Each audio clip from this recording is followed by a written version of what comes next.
اللهم صل على محمد وعلى آل محمد كما صليت على إبراهيم وعلى آل إبراهيم إنك حميد مجيد.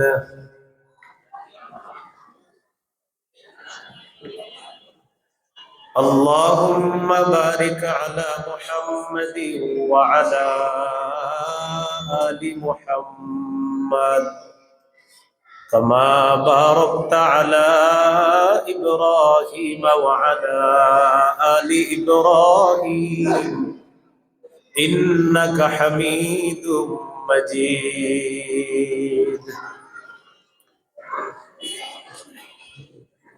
Jamia শরীফিয়া Arabia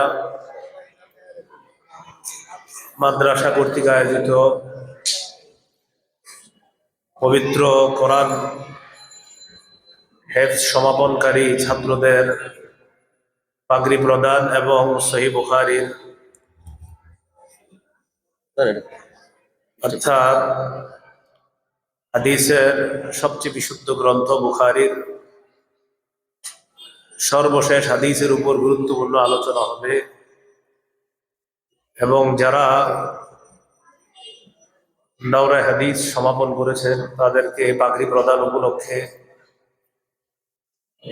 অনুষ্ঠানে উপস্থিত হযরত উলামায়ে কেরাম, মুসলমান ভাইয়েরা, আল্লাহ তাআলার দরবারে শুকরিয়া আদায় করছি। আল্লাহ আমাদেরকে মাহফিলে উপস্থিত হওয়ার তৌফিক দান করেছেন বলে আলহামদুলিল্লাহ। সূরাতুন নাহল 125 নম্বর আয়াতে কারিমা তেলাওয়াত করলাম। আল্লাহ তাআলা আদেশ করেছেন, উদউ ইলা সাবিলি রাব্বিকা বিল হিকমাহ,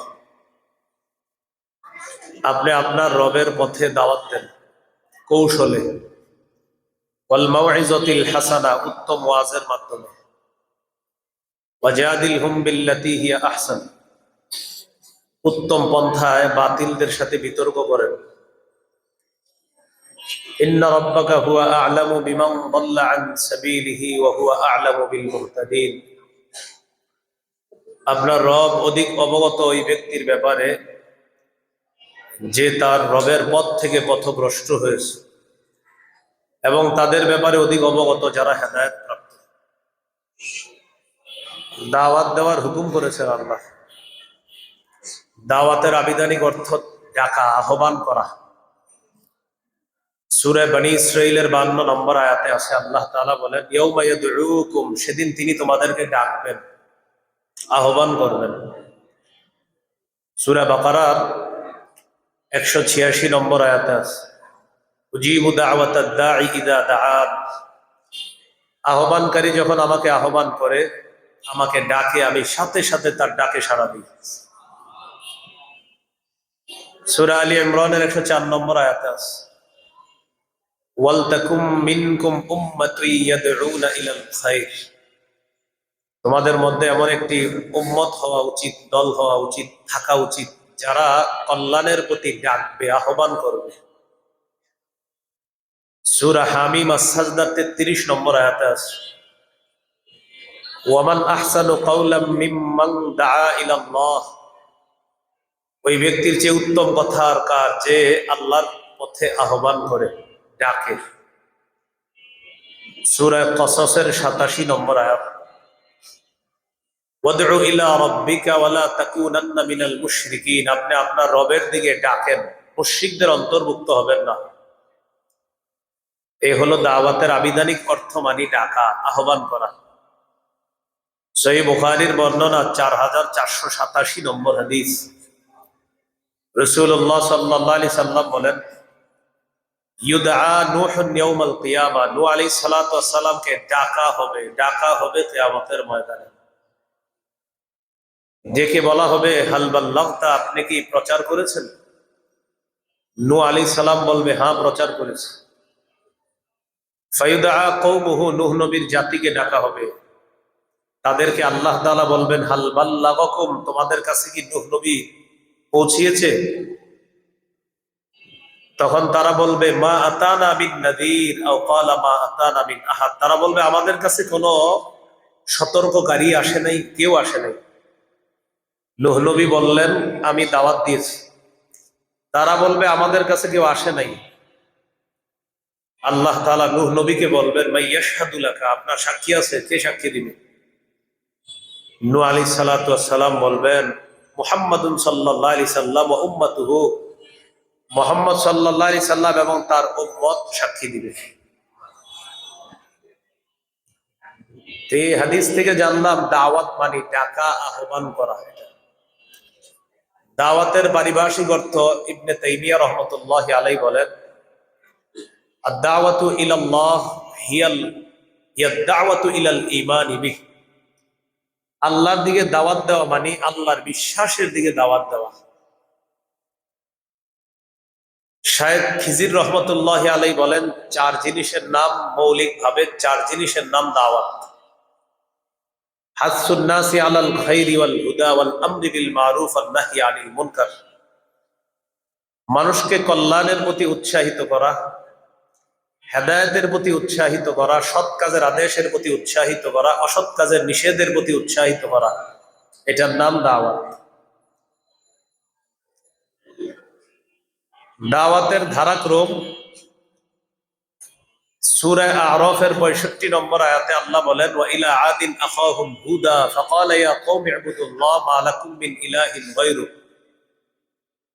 আদ জাতির নিকট তাদের ভাই হুদ নবীকে পাঠাইলাম, তিনি তাদেরকে দাওয়াত দিলেন হে আমার সম্প্রদায়, আল্লাহর ইবাদত করো, তিনি ছাড়া ইলাহ নাই।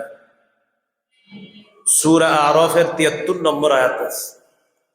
ওয়া ইলা সামুদ আখাহুম সালিহা, সামুদ জাতির নিকট তাদের ভাই সালেহ নবীকে পাঠাইলাম, তিনি দাওয়াত দিলেন ইয়া কওমি ইবুদুল্লাহ মা লাকুম মিন ইলাহিন গায়রু, হে আমার সম্প্রদায় এক আল্লাহর ইবাদত করো, তিনি ছাড়া ইলাহ নাই। সূরা আ'রাফের 85 নম্বর আয়াতে আছে আল্লাহ তাআলা বলেন ওয়া ইলা মাদিয়ানা আখাহুম শুআইবা, মাদিয়ানবাসীর নিকট শুআইব নবীকে পাঠাইলাম, তিনিও বললেন ইয়া কওমি ইবুদুল্লাহ, হে আমার সম্প্রদায় আল্লাহর ইবাদত করো। এগুলা দাওয়াত। ধারাবাহিকতা আসতে আসতে মুহাম্মদ সাল্লাল্লাহু আলাইহি সাল্লাম পর্যন্ত এসেছে। সূরা মাঈদার 67 নম্বর আয়াতে আল্লাহ তাআলা বলেন ইয়া আইয়ুহার রাসূলু বাল্লিগ মা উনজিলা ইলাইকা মির রাব্বিক, হে রাসূল সাল্লাল্লাহু আলাইহি সাল্লাম আপনি প্রচার করেন যা আপনার প্রতি অবতীর্ণ করা হয়েছে, নাজিল করা হয়েছে, তা আপনি প্রচার করেন। রাসূলুল্লাহ সাল্লাল্লাহু আলাইহি সাল্লাম প্রচার করা শুরু করলেন গোপনে। 2.5-3 বছর গোপনে দাওয়াত দেওয়ার পর সূরা শুআরার এক আয়াত আল্লাহ নাযিল করলেন ওয়া আনদির আশিরাতাকাল আকরাবিন, আপনি আপনার নিকটাত্মীয়দেরকে ভয় দেখান, সতর্ক করেন। সহিহ বুখারীর বর্ণনা 4770 নম্বর হাদিস। রাসূলুল্লাহ সাল্লাল্লাহু আলাইহি সাল্লাম সাফা পাহাড়ের উপরে উঠলেন। সাইদা রাসূলুল্লাহ সাল্লাল্লাহু আলাইহি সাল্লাম আলা সাফা ফাজাআলা ইউনাদি ইয়া বনি ফিহর ইয়া বনি আদি লিবতুনি মিন কুরাইশ, কুরাইশের বিভিন্ন গোত্রের নাম ধরে ধরে নবী ডাকলেন। সবাই পাহাড়ের সামনে উপস্থিত হতে লাগলো। ফাজাআলা রাজুলু ইযা লাম ইয়াস্তাতি আন ইয়াখরুজা আরসালা রাসূলান লিয়ানজুরা মা হুয়া, যে ব্যক্তি আসতে পারলো না ওই ব্যক্তি আরেকজনকে পাঠায় দিছে, যাও তো মুহাম্মদ কি বলে একটু শুনে আসো। এইভাবে মানুষ আসলো। ফাজাআ আবু লাহাব ওয়া কুরাইশ, আবু লাহাব আসছে, কুরাইশরাও আসছে। রাসূলুল্লাহ সাল্লাল্লাহু আলাইহি সাল্লাম পাহাড়ের উপর থেকে বললেন আরাআইতাকুম লাউ আখবারতুকুম আন্না খাইলান বিল ওয়াদি তুরিদু আন তুগীরা আলাইকুম আকুনতুম মুসাদ্দিকিয়া ক্বালু না'আম মা জাররাবনা আলাইকা ইল্লা সিদকা।